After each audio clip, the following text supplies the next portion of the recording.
अस्सलाम वालेकुम वरहमतुल्लाहि वबरकातुहू। आज का जो हमारा मौजू है वो है आब रेशम।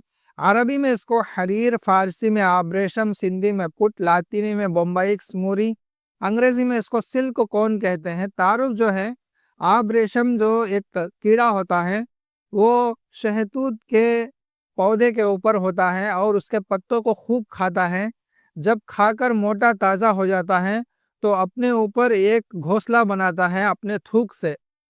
एक धागा उसके मुंह से निकलता है, वो अपने आप को लपेटता जाता है, एक घोंसले की शक्ल बन जाती है। तो उसी को कैंची से कतरते हैं और कीड़े को निकाल देते हैं। तो ये कतरा हुआ घोंसला ही दरअसल आब रेशम है। आब रेशम मुकर्रस बोलते हैं इसको। और अगर नहीं कट करते हैं इसको, घोंसले को, और इसको पानी में डालकर उबाल कर धागा निकालते हैं तो रेशम का धागा बनता है। उससे जो कपड़े बनाते हैं वो रेशम का कपड़ा कहलाता है। रंग जो है इसका जर्दी माइल होता है, सफ़ेद, जायका फीका होता है। अफ़ाल वसरात इसके आसाबी गुद्दी है यानी तरगरम दर्जे अव्वल की।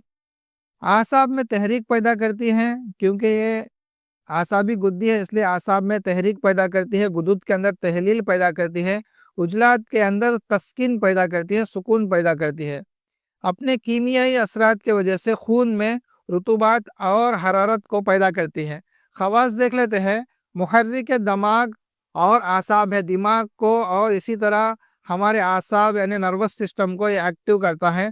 मुखर्रिज सफ़रा है, सफ़रा को बदन से निकालता है। और मुखरिज बोल है, पेशाब को खोल कर लाता है। और मुकव्वी अरवा है, हमारे अरवा यानी रूह। बदन के अंदर 3 किस्म के रूह होते हैं, तो इन रूहों को ये ताकत देता है। रूह नफसानी, रूह हैवानी और रूह तबई। इन रूहों को ये अरवाह को ताकत देता है। फ़वाइद देख लेते हैं। ज़ोफ़ दिमाग व आसाब में मुफीद है, यानी दिमाग की कमज़ोरी और नर्वस सिस्टम की कमज़ोरी को फ़ायदा देता है। जिगर और गुर्दों को साफ़ करता है, क्योंकि गुदुद के अंदर ये तहलील पैदा करता है तो वहाँ पे जितने भी रुके हुए मादे हैं उनको साफ करता है। सीना और अमा की सोजिश को दूर करता है। खांसी और पेचिश को भी दूर करता है। सीना और अमा की सोजिश को दूर करने की वजह से खास करके आंतों की जो मर्ज है, पेचिश, उसको दूर करता है। और सीने की जो सोजिश की वजह से जो खांसी आई है उसको भी है ना दूर करता है। इसी तरह नज़ला के अंदर एक जलन पैदा हो जाती है, क्योंकि नाक से और आंखों से रुतूबत टपकते रहते तो जलन पैदा हो जाती है, उस जलन को ख़त्म करता है। दिल के अंदर की हरारत और गर्मी को दूर करता है। दिल में मसरत और इंबिसात पैदा करता है, यानी दिल के अंदर खुशी को पैदा करता है। दिल की सुकेड़ को ख़त्म करता है।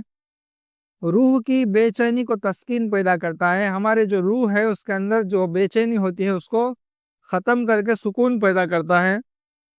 बलगम को लतीफ़ करता है, यानी बलगम को पतला करता है।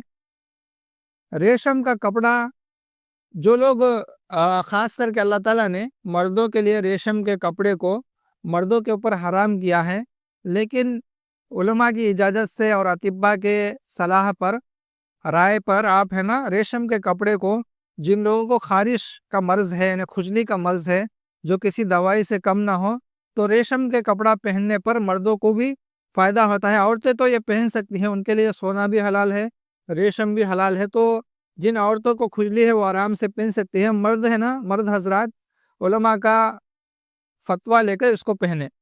इसके अलावा इसको जलाकर इसका सफ़ूफ बनाने से, ये जो जहाँ से खून निकल रहा हो तो खून का बंद करने के लिए इसका सफ़ूफ वहाँ पे लगा सकते हैं। और सुरमे की शक्ल में भी आंख में लगाना और ज़ख्मों को भरने के लिए बहुत ज़्यादा फ़ायदा देता है।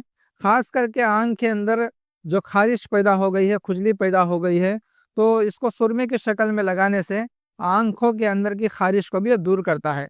तो ये है आब रेशम के फ़ायदे। हमारे इस चैनल को सब्सक्राइब करें, दूसरों तक पहुँचाएँ। अस्सलाम वालेकुम वरहमतुल्लाहि